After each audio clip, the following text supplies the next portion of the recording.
The Krasensteins haven't posted in 4 days. Condolences. And They're people are licking their the last thing Ed Krasenstein posted was that he didn't make a lot of money on X, and then all of a sudden he's not posting anymore. And liberals are losing followers like crazy. David Pakman brought it up, but I pulled up the Social Blade stats on their X profiles, and their followers are collapsing. Like AOC's lost hundreds of thousands. Yeah.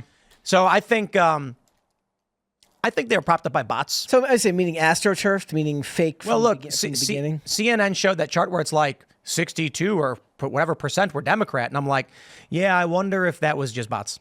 Right. And so the reason why it's like 37% were Republican is because you add a bunch of bots, it's going to skew that number down percentage-wise. You get rid of the bots, and everything goes back to normal.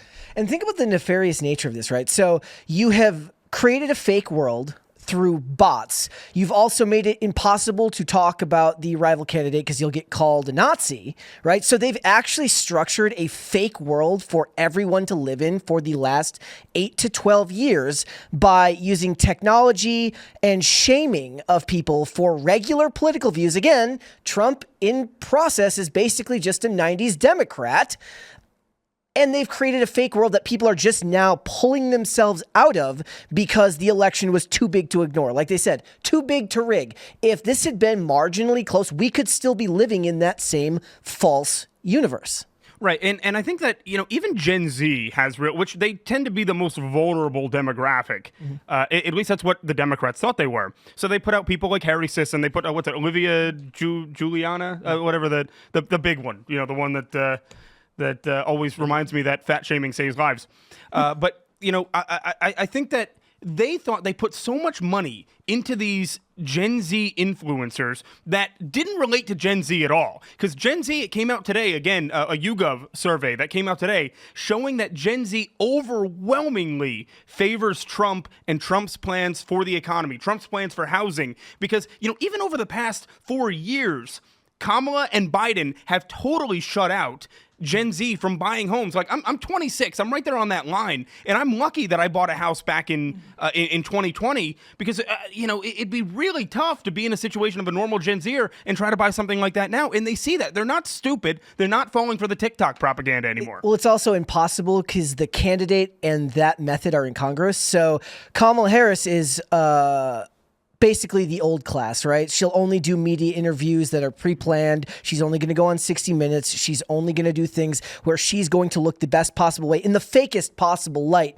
that you can put her. But then your influencers are the ones who are on the same platforms where you're looking for, Trump is going to do Joe Rogan. Trump is going to do Theo Vaughn. He speaks more to a generation that wants unfiltered content delivered to them that gives them a better gauge of what they're watching than expecting them to go watch a bunch of Harry Sisson videos and then go say, okay, I'm going to go look at Harry Sisson. Oh, 60 Minutes. I haven't watched that in a while. I'm 22. Right. No, that's not a thing. But you don't even have to watch these podcasts. The other part of it is the media, even the legacy media, would take out sections of these podcasts. So, Trump on there, and he says something which the media sees as egregious, yet Gen Xers even, and millennials see as just like, oh, he's just a dude that, that was pretty base. That was a pretty base thing to say. And they're getting exposed that way. The normal conversations he's having are being exposed through the legacy media when they're just trying to do a hit piece on him. And it's backfiring. Mm-hmm.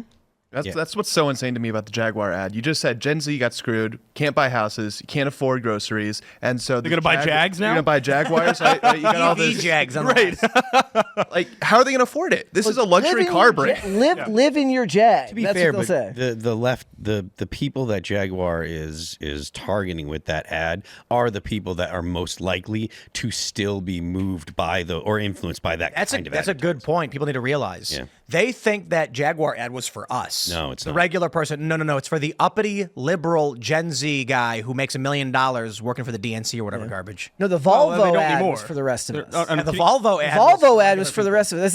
It's so funny how a little bit of perspective gives it a long way. If I had seen the Volvo ad like a month before, I'd have been like, oh, that was really, really nice. But you watch it after you watch the Jaguar, like, oh my God. Like, I don't know what it is, but that was amazing. Yes, I can't even watch 30-second ads. Colluded with Jaguar and said, you do a really bad one. That way when ours comes out like 3 days later, everybody's into it.